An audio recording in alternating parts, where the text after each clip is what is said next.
Alexis Nunes here with Nate Saunders, looking back at all the action we saw at Imola. Nate, couple of things happening, but let's start off with Mercedes. I know we've become so accustomed to talking about Mercedes and their records and Lewis Hamilton and whatnot. Lewis Hamilton, of course, taking all the spoils again today, but Mercedes wrapping up the Constructors' Championship quite early, we would say 7 times. That's a record. Truly outstanding. You could probably speak on their dominance over the last 3 years and wondering how much more further they can go as well.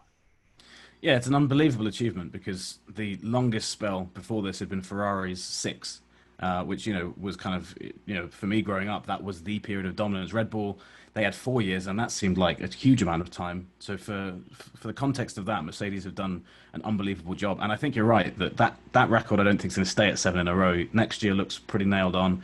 And then again, they've already gone through one rule change and mastered it and still been the best team. So you wouldn't bet against them doing it again in 2022. It's going to be a much bigger regulation change. But, this team is so good and it just seems to operate so well. That at the moment, they're just the standard of excellence. And kind of a funny race for them in a way because on paper it looked like a 1-2, but this had a load of drama to it certainly for Bottas, getting a massive chunk of Vettel's car stuck underneath his own car, which really hampered his performance.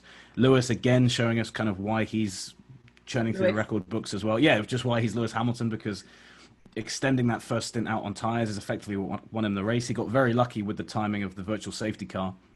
But then again, he'd made that luck for himself because he'd gone longer and he'd put himself into that position. So it was a shame in a way that we didn't see Red Bull maybe stop later because obviously Verstappen's race actually ended with a car failure. But he could have been right up there in the fight had they chose to mirror what Lewis was doing rather than mirror what Bottas was doing. But yeah, another comprehensive display by Mercedes, and we're going to see a lot more of these, over the next year and a half. So I think this is the standard of excellence now that we've just got to. Well, I mean, we are used to it. It's not like we've got to get used to it. We are used to it, and they just keep on kind of knocking these records out of the park, and I don't think they're going to stop anytime soon.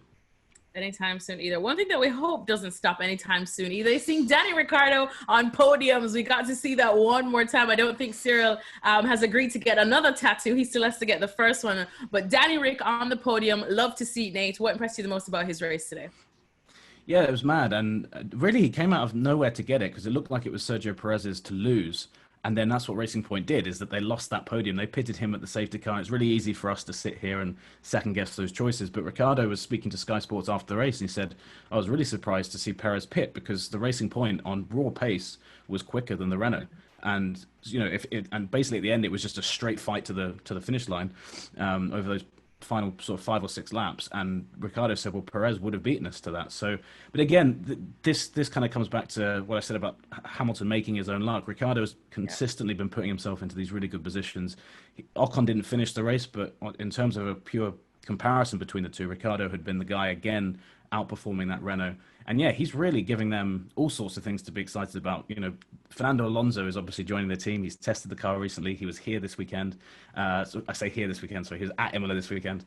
And so there's just this buzz of excitement around. And I've got to tip my cap to Lawrence Edmondson, who I remember at the start of the season tipped Renault to be the best of the rest behind what we thought at the time was going to be the top 3. Now it's the top 2.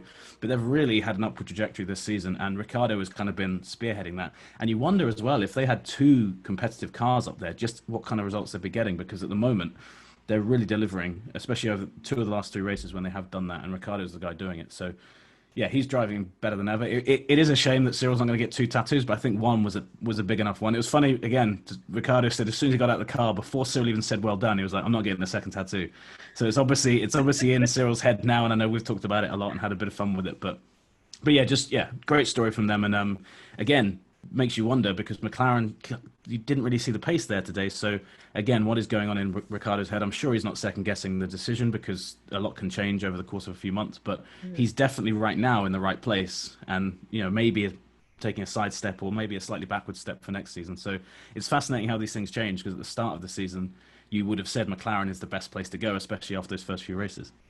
Well, someone who we talk about a lot on our ESPN F1 podcast and rate very highly is George Russell. Want to touch on him now, because every week we're just hoping he will get into the points, and every week he consistently does make a good run for those points. Unfortunately, crashing out today at Imola, but he's been in the headlines a bit this week too, Nate, so you can give us an update on that. And pretty much, what did you think of, I guess, his unfortunate ending at Imola today?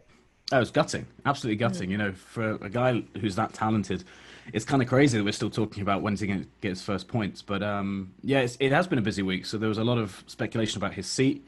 Russell last week said that a lot of those stories have been put out by Sergio Perez's team to kind of, to try and force their way in. Obviously, Perez still looking for a seat for next season.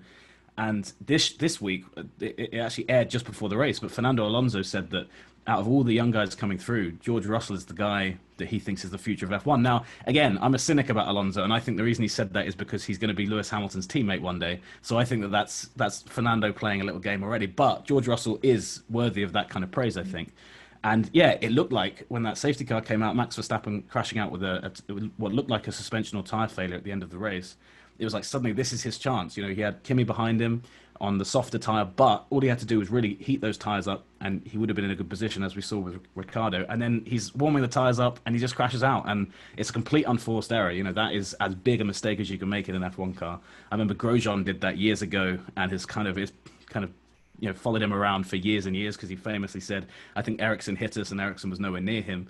Marcus Ericsson actually tweeted like, oh, oops, I did it again, a gif of Britney Spears to reference that moment. So it's a fairly embarrassing one, but George Russell, took it on the chin afterwards. He looked absolutely gutted right after doing it, was sitting on the fence and looked pretty inconsolable because he's been working so hard for this result. But after the race, he was just like, no excuses. I've just got to do better. And I think moments like that, often when you look back at a career, are the ones that make these young drivers and kind of help them develop. So if he can learn from it, and I'm sure he's good enough, he's mature enough to do that, I'm sure he'll get better. But yeah, it's definitely, you'd think, going to be a pretty sore flight home for him because it was right there. He's not going to get many better chances than that. Thanks for watching ESPN on YouTube. And for more sports highlights and analysis, be sure to download the ESPN app. And for premium content plus live streaming, make sure to subscribe to ESPN Player.